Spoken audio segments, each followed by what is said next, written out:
Misha Maisky's Song for Peace. Here's the anchor at the concert in Parma, Italy, by one of the world's most famous musicians.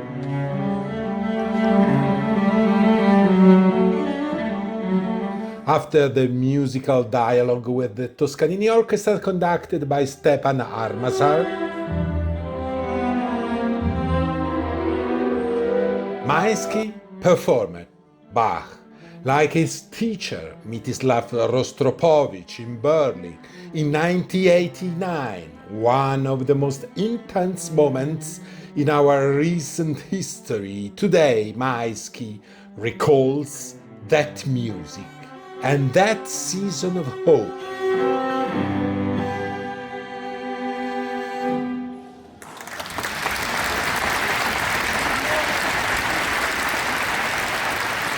Bravo! As he confirms in the interview for SuperArtFlix, Sflix TV. Obviously, for Rostropovich, it was very, music can play a very important part in life of people in many different ways. And in this world with the Eastern Europe the tragedies and also in the Middle East other tragedies, do you think that it is a dream to play in a world of hope as happened to Rostropovich, your teacher? Yes, of course. I mean, life is, as I said before, is very complicated and very often not very beautiful, unfortunately. And but music, great music, like any great art, helps people to nourish and develop their better side and their sensitivity and appreciation of beauty in general, be it in nature or in music or on any art, and counter the violent side of people. And one must only hope that we all can do our very small but important part in helping people. Misha Maisky, a giant of classical music, is often in Italy, particularly Parma, born in Riga when Latvia was still part of the Soviet Union. He studied under the legendary Rostropovich in Moscow. Rostropovich was like a second father to me, he recalls.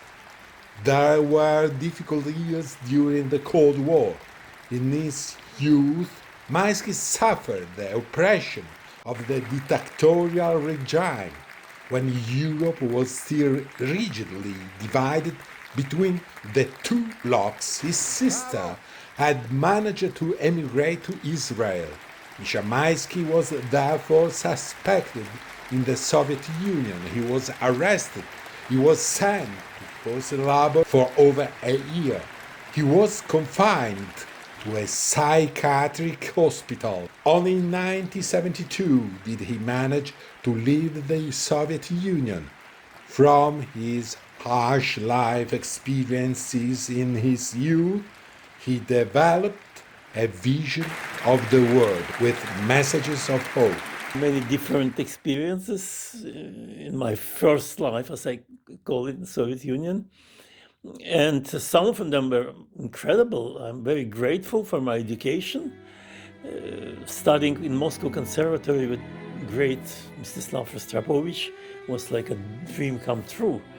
And not only Rostropovich himself, but it's quite unbelievable, even for me now, to realize that we are almost on a daily basis, almost literally, we're bumping in the corridors of Moscow Conservatory to such a great musicians like Oyster, Kogan, Richter, Gilels, Shostakovich himself, and many, many others. It's really amazing, and I'm very lucky and grateful for this. Then again, of course, it was very difficult to grow up in this basically totalitarian society, and eventually I had my part of difficulties after my sister left Soviet Union. I was arrested and spent a year and a half in jail, and then in labor camp, and then 2 months in mental hospital. So even though I never received diploma of Moscow Conservatory, I always say I received much more complete life education. So in a way, at the time, of course, I must confess, it was very dangerous and very difficult time. So I didn't really enjoy it at all. But now, looking from afar, I, in a way, am grateful to my destiny, or to even Soviet authorities for giving me this kind of opportunity in life, because it certainly helped me to mature as a human being and as a musician. Invited to Parma by the superintendent of the Toscanini Orchestra, Ruben Jais, Maisky started at the Paganini Auditorium with a poignant melody from Tchaikovsky's Onegin, a song of despair.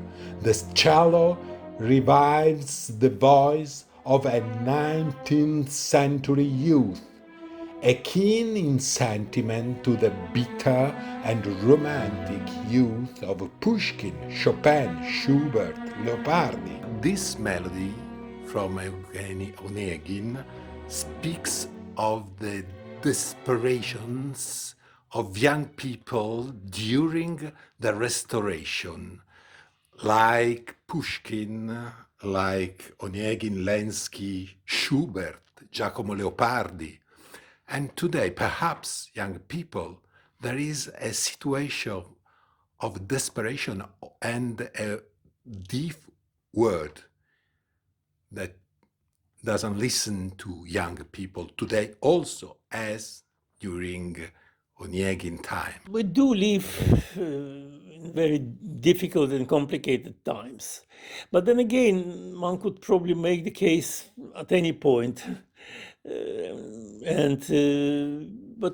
it's true that these days young people are very much influenced by incredible development in technology, internet, of course, and all devices which are incredibly addictive, and which, like everything else, has positive side and negative side.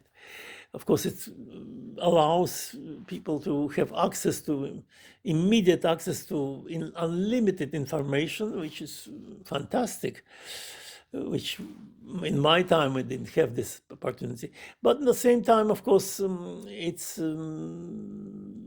prevents people from spending more time enjoying nature, art in general, and music in particular.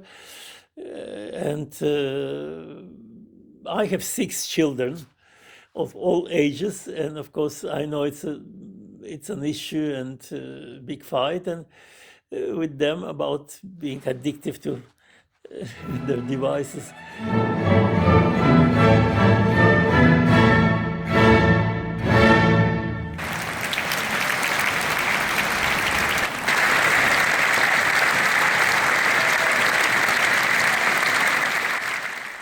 The triumphs of Misha Maisky on international tours to be shared whenever possible with an artist who is also a friend, pianist Marta Argerich, whom we recently met in Milan thanks to the Società del Quartetto for SuperArtFlix Sflix TV. Sì, ok. Ah, ecco, grazie, Prego. è stato sublime, No, grazie. come diceva Kant, più che bello, sublime.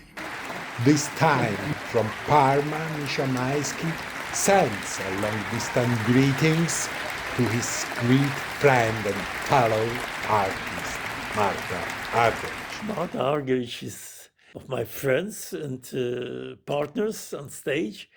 We celebrated last summer exactly half a century, 50 years since we met and started playing together. It's absolutely unbelievable, literally unbelievable. That's the word, ageless. And she's not just amazing pianist, which of course everybody knows, but the combination of qualities she has is really totally unique. Sometimes I really even wonder if she didn't come from another planet in this phenomenal condition in every way, not only pianistically, musically, but mentally, and of course she's one of the closest friends, and I cherish this very much.